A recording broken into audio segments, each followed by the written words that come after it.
Hello, my name is David Adrian Thomas. I am an Esquire of the Royal Division of the United Kingdom and would like to welcome you to this County Surveyor Society International Limited series of lectures regarding autism awareness and suicide prevention. None of us arrive on this planet with a workshop manual. So if and when we need one, we have to write it ourselves. I have the autism spectrum disorder, Asperger's syndrome, and a family history of suicide ideation and attempts. So when I tried to make sense of my world and place in it a couple of years ago, I came across events and explanations so bizarre they made my head spin. I was only okay if I took everything for granted. But the minute that I tried to analyse the who, what, why, where, when and how, I came upon a maze of potentialities in which it was easy to get lost, and it took the remainder of my biblically allotted 70 years and 10 to find a logical theory of everything in it. Let me give you some examples. We all look alike at a distance. We even blend into a mass at a longer distance. But we are all different if under a microscope. Additionally, our points of view change as we progress through life, so we tend to develop a theory of everything to help us on our way. It shapeshifts according to our changing needs. So this course is about the theory of everything I have now. I had hypnoregression therapy at age 49. It enabled me to engineer a theory of everything that made sense of all that had happened in my local government life to that point and seeing a way forward. So I was asked to consult all my professional colleagues and draw up local and regional government reorganisation plans for my home country, enabling them to retire. It was due to the United Nations classing our condition as a serious mental disease, making us legally incompetent. I therefore compiled a manual for other staff to do the work we used to do. It was adopted in my country over the following year and other parts of the United Kingdom a year later. I never thought I'd need to draft a manual for autism awareness and suicide prevention. But the demise of our association did away with the pedagogy we had brought to England as William the Conqueror's squires of the shires. It had been how we had taught our offspring autism awareness and suicide prevention to enable them to survive and thrive.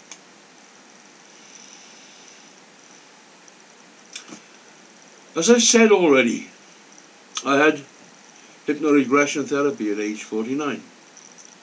It was intended to inform my consultant clinical psychiatrist of my theory of everything to see if I was clinically sane or insane.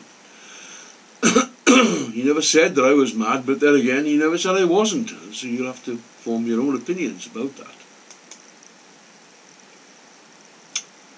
The earliest memory my hypnoregression therapy tapped into was of me dying in the womb and being taken back to heaven by the Grim Reaper for God to have and to hold and to walk, talk and play with for comfort until the maternity team reoxygenated and resuscitated my body and brain, and he had to give me to the Grim Reaper to return me to Earth to kickstart my body and brain back to life.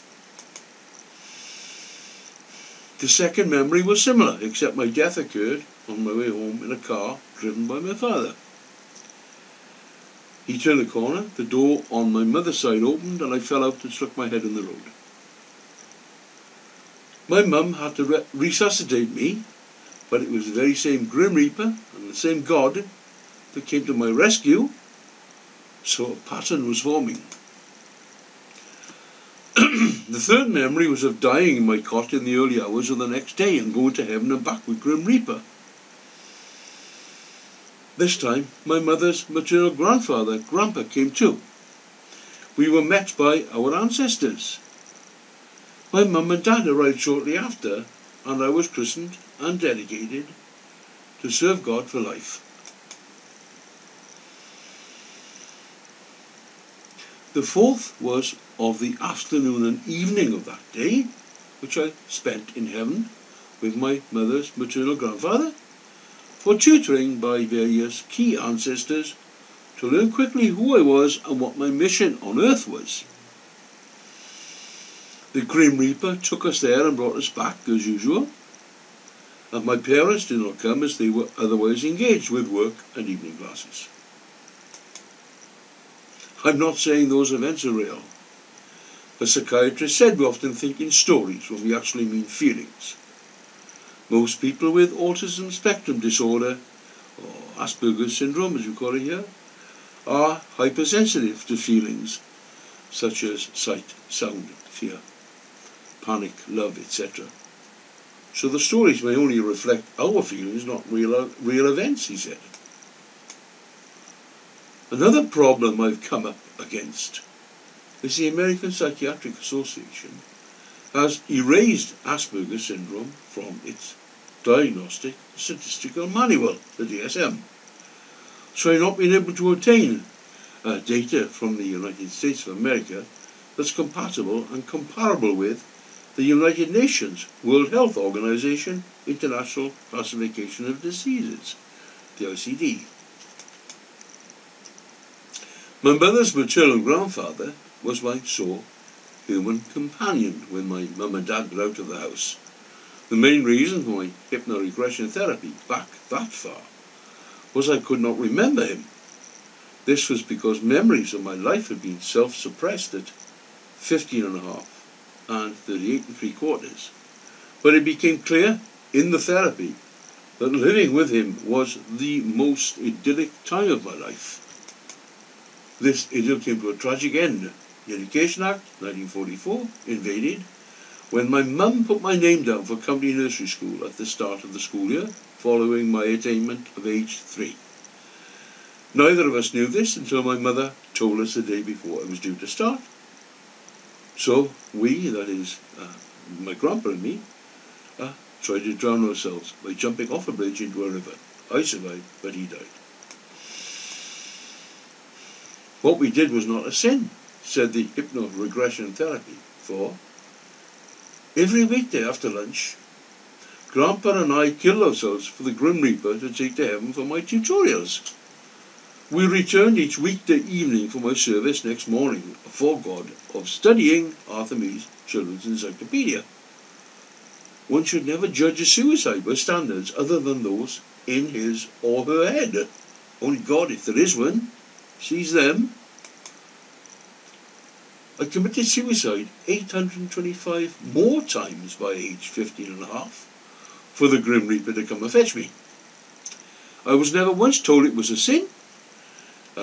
It was always in clear knowledge that he would bring me back to earth.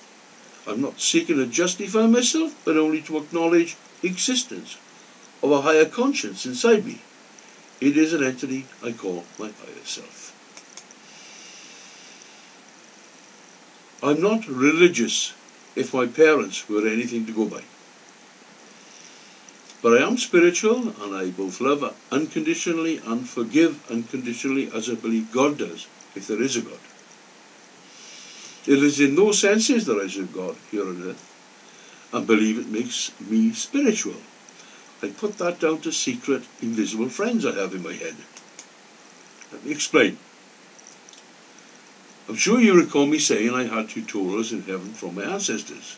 Well, some came back to earth with me and became my secret invisible friends, and they still are, though I forgot about them during 34 years of amnesia from age 15 and a half to 49 and a half.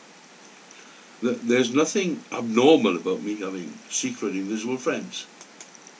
Children invent them to walk and talk and play with when they are alone.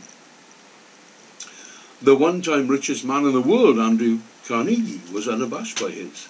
He promulgated them as a mastermind team, and his protege, Napoleon Hill, wrote and lectured about it in the course of sales of his seminal classic, Think and Grow Rich. That book is now taught by virtually every life and business coach in the world. I was greatly influenced by Deepak Chopra when researching stuff to include in this exposition about my secret invisible friends. I'm a little tempted to repeat him verbatim so you can capture what he says, but that would take too long, so I'll resist that urge and repeat only. People who live ordinary, mundane lives have not touched base with the mythical being inside them. You can pave the path to enlightenment by understanding the plan written on your soul, nurturing relationships that give you context and meanings, and enacting your mythical drama. Out of that mythical drama is born love and compassion. Out of that mythical drama comes fulfillment and completion. If you find it difficult to assemble a secret invisible mastermind team like Carnegie's to accompany you on your pilgrimage, I recommend that you obtain, read and practice for at least 3 months Dr. Deepak Chopra's book, The Spontaneous Fulfillment of Desire, Harnessing the Infinite Power of Coincidence, as I will be recommending it again later in this course. Choosing your team of secret friends is only the first phase. You have to get them to stifle your undesirable churning thoughts. An advantage of having such friends is that they can merge and unmerge at will. So call them to your aid just before going to sleep. Ask them to reach their hands, merge them as one, place it on top of your head and tell your churning thoughts, be still. Do it every night for a fortnight. Your brain neuroplasticity will do the rest. It trims neurosynaptic pathways in the brain that aren't used much and recycles them to reinforce ones that get more use. In 14 days, the pathways utilised by your churning thoughts will have been replaced by ones utilised by your calming thoughts.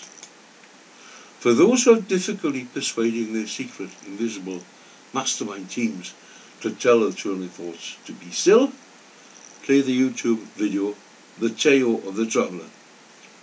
It's only about 8 minutes long and ends with the presenters directing your churning thoughts. Be still.